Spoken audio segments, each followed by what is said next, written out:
We, outside of Israel, do not know how to be a people with a homeland, and we have to learn.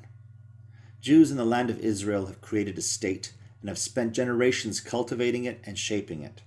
In contrast, we in America have not succeeded in shaping a Jewish identity that is grounded in its ancestral roots. As exiles in Babylon, the psalmist tells us that for the amusement of our oppressors, we would be asked to sing traditional songs from our homeland. By the rivers of Babylon, there we sat and wept as we thought of Zion. Our captors asked us there for songs, our tormentors for amusement. Sing us one of the songs of Zion. By the rivers of Babylon, where he sat down, and there he went, when he remembered Zion. For the wicked carry us away, captivity required from us a song. How can we sing King Alpha's song in a strange land? If we were asked today to sing a traditional song of our people, what would it be? Where would it come from? How old would it be? I'll tell you with a fair amount of confidence that it would not truly be a song of Zion. It would not be a song that originates before the destruction of the temple. If you look for a traditional Jewish song, you might draw upon a song from 20th century America, from 19th century Europe, or North Africa. You might even find a melody that dates back to pre-Inquisition Spain. When Sephardim sing Adon HaSelichot, we are moved by its textual meaning, its melodic beauty, and by the knowledge that we are singing a melody that our ancestors sang over 600 years ago. Still, even that isn't from Zion. Even then, we were 1,000 years or more into our exile from our homeland.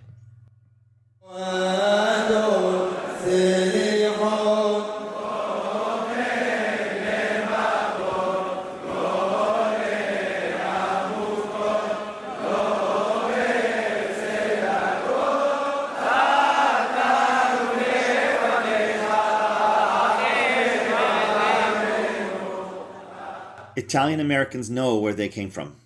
Whether the immigrant journey took place a generation ago, 2 generations ago, 3 generations ago, or whatever the case may be, an Italian American can point to Italy as their source. That Italian American can point to the language of Italy as their heritage language. The Italian American doesn't have to be familiar with contemporary Italian cinema, theater, music, and other arts in order to have that relationship with Italy.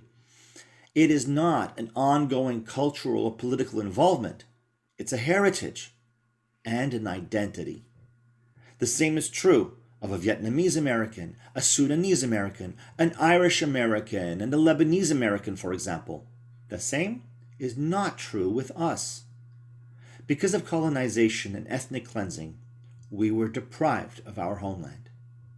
Yes, there always remained a Judean Jewish presence in our ancestral land, but the vast majority of our people were forced out. Due to various forms of oppression and persecution through the centuries, we fled to multiple lands before coming to America. Our journey to America is not a straight line. No, it's a long, long line, and it curves this way and that way. Despite being separated from our land, we found a way to maintain our identity, and to an impressive degree. We preserved our language. Our prayers remained in our native language, Hebrew. We preserved our sacred texts and our religion. Our attachment to our homeland never waned. Recently, I have seen many truly ugly comments and accusations by many hateful individuals who denigrate us for our history. They hold our persecution against us. Some people, who I used to think were friends of mine, have gone online to claim that the Jewish people have no history whatsoever in the land of Israel. It's a vile claim that has been echoed, unfortunately, by Palestinian leadership. Of course, there are celebrities who do the same. Not long ago, filmmaker Michael Moore posted a picture of a Palestinian couple looking at an elderly Jewish couple in Israel. His post reads, "Elderly Palestinian couple looking at the house they once lived in, now occupied by a couple from Brooklyn. The message is contemptible, as it serves to deny our history. Michael Moore's message is that this Jewish couple does not belong on that land. This Jewish couple, Moore is telling us, have no ties to the land of Israel. After all, they're really just Brooklyn Jews. They're Americans. This is a lie. It's also racist. It's a willful denial of Jewish history. It's a willful denial of archaeology. It's a willful denial of Jewish indigeneity, meant to deny Jewish claims to that land, and therefore to undermine the very right of the Jewish state to exist. And if Michael Moore believes Israel has no moral or historical right to exist, implicit within that is an acceptance of genocide as a moral imperative. Israel is our homeland. We are not from Morocco. We are not from Egypt. We are not from Lithuania or from Poland. We are from Judea, from the land of Israel, by way of Morocco, by way of Egypt, by way of Lithuania, by way of Poland. The Michael Moores of our society also blame us for having no distinct culture. We are blamed for culturally appropriating other people's cuisines, other nations' music. Really? Cultural appropriation? We were appropriated. We were appropriated. Their cultures are our cultures. European nations, Arab and Muslim countries oppressed us and denied us our ancestral homeland. And now that our homeland has come back from the ashes, and I do mean from the ashes, we are hated for not having a culture and cuisine that would have emanated from a homeland. They don't get to do that. They do not get to do that. So what do we do now? We have to teach our children that they are not from Algeria, Romania, or Germany, or Iraq. We have to teach our children that they are from Judea, from the land of Israel. We have to see ourselves the way the Japanese Americans, the Congolese Americans, and the Persian Americans do. For us, that means identifying Judea, Israel, as our homeland. The intermediary lands we lived in enriched us in terms of culture, ideology, mentality, global awareness, and experience. Our experience is a curse and a blessing. And a blessing. We can acknowledge the oppression, celebrate the diversity, and make it clear that our homeland goes even further to the land of Israel 2,000 years ago.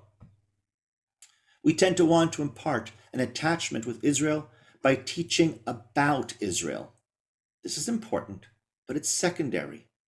Italian Americans, for example, identify Italy as their ancestral homeland, and that has nothing to do with their knowledge of Italy's current music, fashion, film stars, or modern political history. Those are secondary. So let's begin with the basics. It doesn't have to be complicated. Learning to be a people whose roots are in the land of Israel is done through learning basic Jewish history, through repetition, and through language. If Italian, I'm talking about accent. If Italian is supposed to sound the way Italians speak, if German is supposed to sound the way Germans speak, and Arabic the way Arabs speak, let's teach Hebrew the way Israelis speak. Of course, there'll still be an American accent, but the effort should be there. Language is a powerful tool. Besides communication, it's a cultural identifier. It informs us at a fundamental level that this language, this heritage, is ancient and is planted firmly in the Middle East, firmly in the land of Israel. More and more frequently, the discussion about Israel and the Palestinians quickly becomes a discussion about Israel's very right to exist.